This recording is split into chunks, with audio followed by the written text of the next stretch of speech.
Alan West. Alan West was speaking to a group of aging white conservatives, and he wanted to get them to understand the situation that's affecting Black America. And so he suggested that they visit Black neighborhoods in D.C. That sounds like a good idea, but wait until you hear the full quote. He says, "Some of you maybe will leave this beautiful hotel where you're having this conference and go into some of the Black neighborhoods here in Washington, D.C. and see the decimation of progressive socialism and policies that have broken down the family unit in what used to be the strongest family community in this country." So that is what is plaguing Black America historically. The damn liberals. That would be the greatest reality show of all time. Yeah. Ever. Yeah, who is he talking about? None of them were planning to go to the Black neighborhood. Bring them into the Black neighborhood. Put a cameraman there and a microphone. Yeah. You know, maybe Ralph Hall will accidentally go into a Black neighborhood. That's the 90-year-old Republican congressman that accidentally wandered into a gay fundraiser.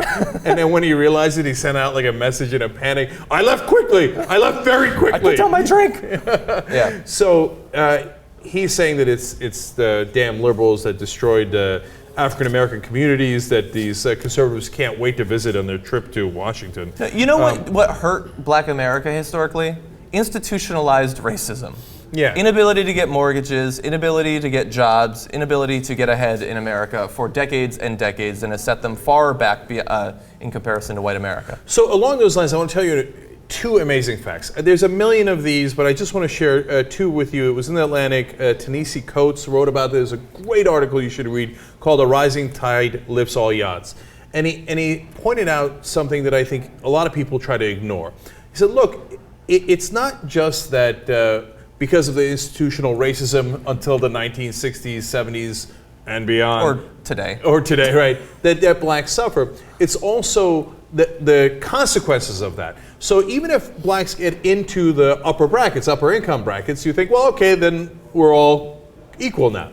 But that's not the case, because what affects whether your kids are going to do well or not is the neighborhood you live in. And several studies, or many studies, have shown that it depends on the context that you grow up in, right? So what they did was they dove further into the numbers and figured out what neighborhoods Black people have historically lived in and white people. And to give you a sense, first of all, let me give you a stunning fact. Between 1955 and 1970, when whites growing up in that era, if they were in the top 60%, meaning they're not the poor, they're middle class and the well-to-do, top 60%, how many of them lived in a poor neighborhood? A poor neighborhood being defined as 20% of the people in that neighborhood live in poverty, okay? Now there are some that are extremely poor neighborhoods, like 30% in poverty, but 20% is a pretty decent cutoff, right? So how many of them lived in poor neighborhoods like that if they were in the top 60 percentile? Among whites, 1%, only 1%, which is an amazing number. They do not live in poor neighborhoods, okay? Now that was 1955 to 1970. I'm gonna get to more recent numbers in a second. Now how many blacks lived in poor neighborhoods, even if they were in the top 60%? They're not poor, they're not in the bottom 40%, okay? Top 60%. 49% of blacks lived in poor neighborhoods anyway, okay? Why? In 1955 to 70, they weren't allowed into the good neighborhoods, okay? And you live where you grew up, right?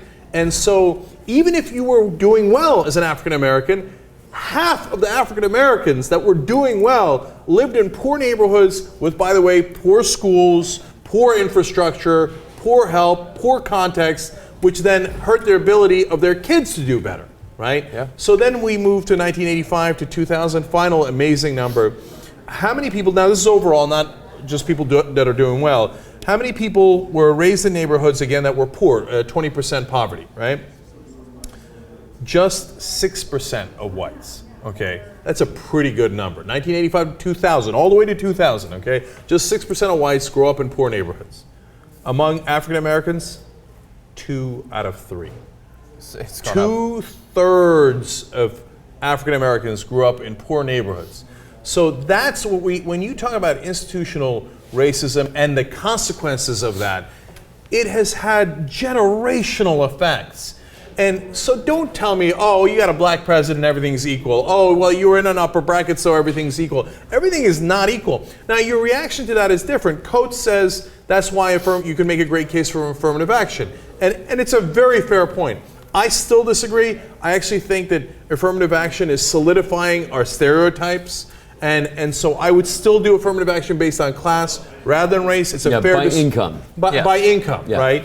So it's a fair argument to have. But don't tell me that it was liberal socialism that caused the decay in black neighborhoods. No, it was conservative racism that kept African Americans as slaves. Then we fought a whole war over your racism to keep them as slaves. And then 100 years of oppression after slavery. And then what I just described on top of that. Yeah. So don't spare me your crap about how it was progressivism that caused the problem. It was the exact opposite. It was deep-rooted conservatism that caused the problem.